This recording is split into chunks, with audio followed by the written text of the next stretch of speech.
2013 সালে শাপলা চত্বরে হেফাজতের সমাবেশে গুলি চালিয়ে গণহত্যার অভিযোগ দায়ের করা হয়েছে আন্তর্জাতিক অপরাধ ট্রাইব্যুনালের তদন্তে। হাসিনা 6 মাসও থাকবে না। এখন শেখ হাসিনা সবকিছু হারাইছে, তারে নিয়ে আমি কি বলতে যাব? তার যদি ক্ষমতা থাকতো তাহলে তার ভুল ত্রুটি নিয়ে কথা বলতাম। তবে শেখ হাসিনার পোলা জয়, ভাগনা বাবা তুমি যেগুলো বলো, এখানে যে মানুষগুলো আছে তাদের অনেক কষ্ট। তোমার মায়ের পায়ের জুতা হয়ে যারা ছিল তাদের এখন জীবন বাঁচে না। ফাউন্ডেশন থেকে 5 কোটি টাকা ইতিমধ্যে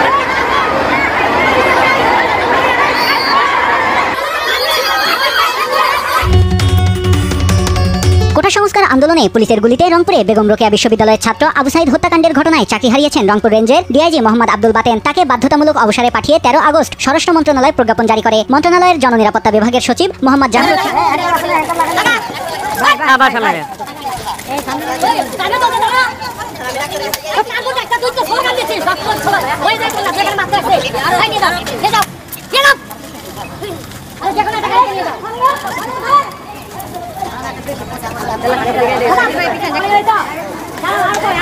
হ্যালো বন্ধুরা, আসসালামু আলাইকুম। দেশে এবং প্রবাসে, দূরে এবং কাছে যে যেখান থেকে আজকের এই ভিডিওটি দেখার জন্য প্লে করেছেন, সবাইকে আন্তরিক শুভেচ্ছা, অভিনন্দন। সুপ্রিয় দর্শক শ্রোতা, শুরু থেকে কয়েকটি ভিডিও ক্লিপের অংশ দেখেছেন, সবগুলো ভিডিও আপনাদেরকে দেখাবো। তবে আজকের এই ভিডিও নিয়ে আপনাদের সাথে কয়েকটি কথা বলবো, যে কথাগুলো না বললে হয়তো আপনারা বুঝবেন না যে কি হয়েছিল এখানে।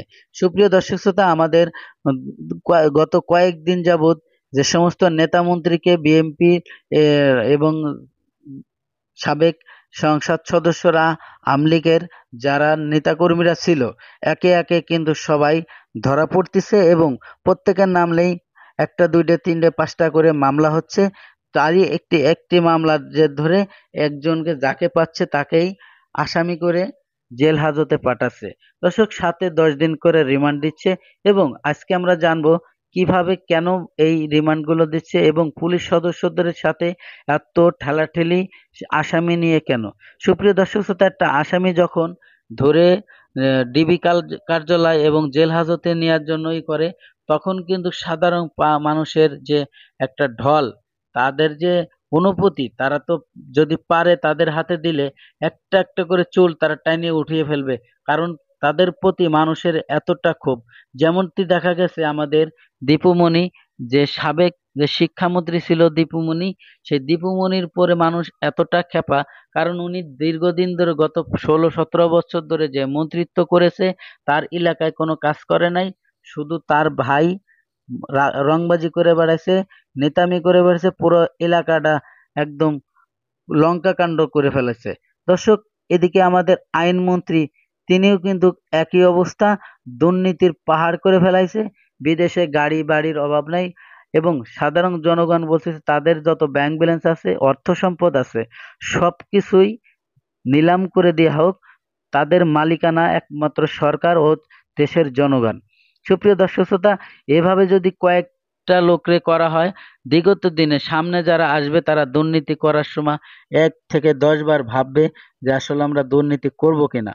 সুপ্রিয় দর্শক শ্রোতা, যেখানে আমাদের দেশের প্রধানমন্ত্রী নিজেই দুর্নীতি করে গেছে, যে এক জায়গা থেকে পারমাণবিক যে বিদ্যুৎ কেন্দ্র করছে, সেখানে থেকে 500 কোটি টাকার খাইয়ে ফেলাইছে এবং 5000 কোটি টাকা খাইয়ে ফেলাইছে। তো এই যদি হয় আমাদের দেশের প্রধানমন্ত্রীর অবস্থা, তো তার যে নেতারা ছিল, তার যে মন্ত্রীরা ছিল, তার যা এমপি ছিল, তারা কি করবে?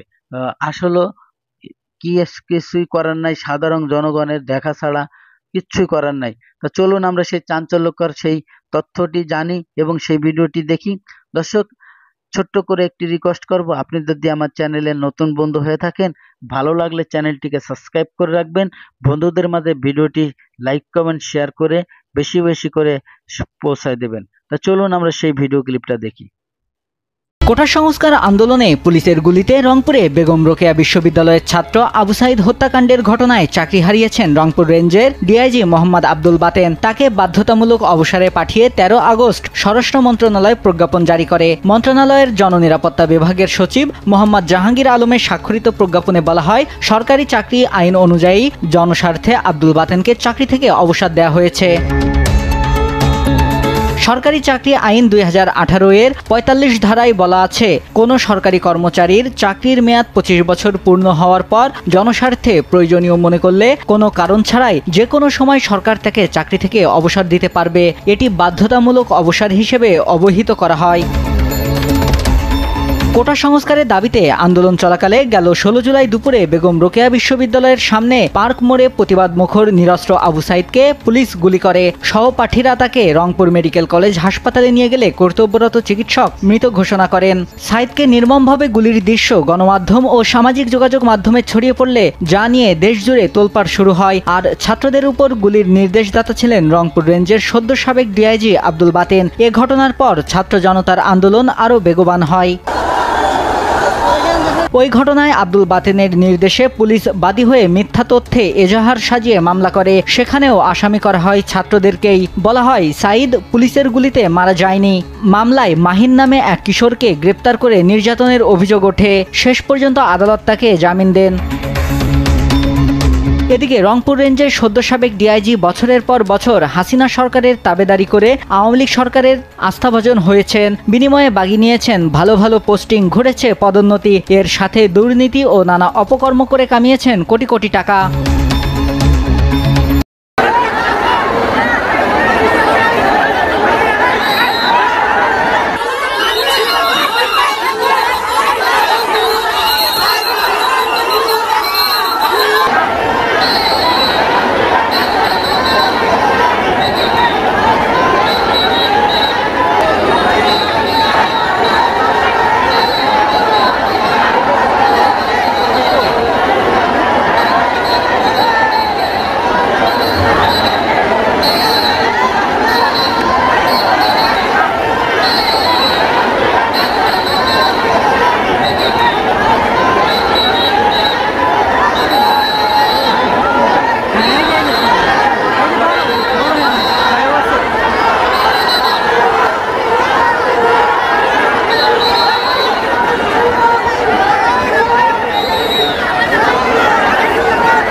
বিশ্বমানের থার্মিক্স রড, সালাম স্টিল থার্মিক্স, দেশের একমাত্র থার্মিক্স রড।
সাবেক শিক্ষামন্ত্রী দীপুমণি এবং সাবেক এমপি আরিফ খান জয় দুইজনকে বিজ্ঞ আদালতে আজকে হাজির করা হয়। এবং এই মামলায় হাজির করে তদন্তকারী কর্মকর্তা এই 2 আসামির বিরুদ্ধে 10 দিনের রিমান্ড প্রার্থনা করেন এবং এই 10 দিনের রিমান্ড প্রার্থনায় অবৈধ সরকারের শিক্ষামন্ত্রী দীপু মনি এবং সাবেক সংসদ সদস্য সংসদ সদস্য জয় তাকে আজকে বিজ্ঞ আদালতে হাজির করা হয় এবং মোহাম্মদপুর থানা মামলায় আবু সাইদ হত্যা মামলায় তাকে এই আদালতে আজকে হাজির করা হয় এবং তদন্তকারী কর্মকর্তা এই মামলা তদন্ত করেন এবং এই মামলার আসামি 1 নম্বর আসামি শেখ হাসিনা, 2 নম্বর আসামি ওবায়দুল কাদের সহ আরও স্বরাষ্ট্রমন্ত্রী সহ অনেক আসামি এই মামলায় আপনারা জানেন 19 তারিখে আবু সাইদকে হত্যা করা হয়। তদন্তকারী কর্মকর্তার এই আবেদনের প্রেক্ষিতে বিজ্ঞ আদালত মামলার গুণাগুণ পিটিশনের গুণাগুণ বিশ্লেষণ করে এবং মামলার গুণাগুণ বিশ্লেষণ করে 1 নম্বর আসামি দীপু মনিকে 4 দিনের রিমান্ড মঞ্জুর করেন এবং আরিফুল ইসলাম জয়কে 5 দিনের রিমান্ড মঞ্জুর করেন এবং আসামির পক্ষে একজন আইনজীবী উপস্থিত ছিলেন, অ্যাডভোকেট আতাউর রহমান আসামি পক্ষে আইনজীবী। তিনি এই মামলার আসামিদের পক্ষে রিমান্ড বাতিল পূর্বক জামিনের প্রার্থনা করেন। বিজ্ঞ আদালত দুই পক্ষের শুনানির পর এই আসামিদেরকে রিমান্ড মঞ্জুর করেন এবং প্রিয় দর্শক, ধৈর্য সহকারে যারা আমার এই ভিডিও ক্লিপটা দেখেছেন আর হয়তোবা আপনাদের ভালো লেগেছে, আর যদি ভালো লেগে থাকে অবশ্যই আপনার মূল্যবান মতামত কমেন্ট বক্সে কমেন্ট করে জানাবেন এবং ভিডিওটি যদি ভালো লাগে চ্যানেলটিকে যদি সাবস্ক্রাইব করতে মন চায় অবশ্যই সাবস্ক্রাইব করে রাখবেন পরবর্তী ভিডিও পাওয়ার জন্য। দর্শক, আজকের মতো ভিডিও থেকে বিদায় নেব। সবাই ভালো থাকবেন, সুস্থ থাকবেন। আল্লাহ হাফেজ।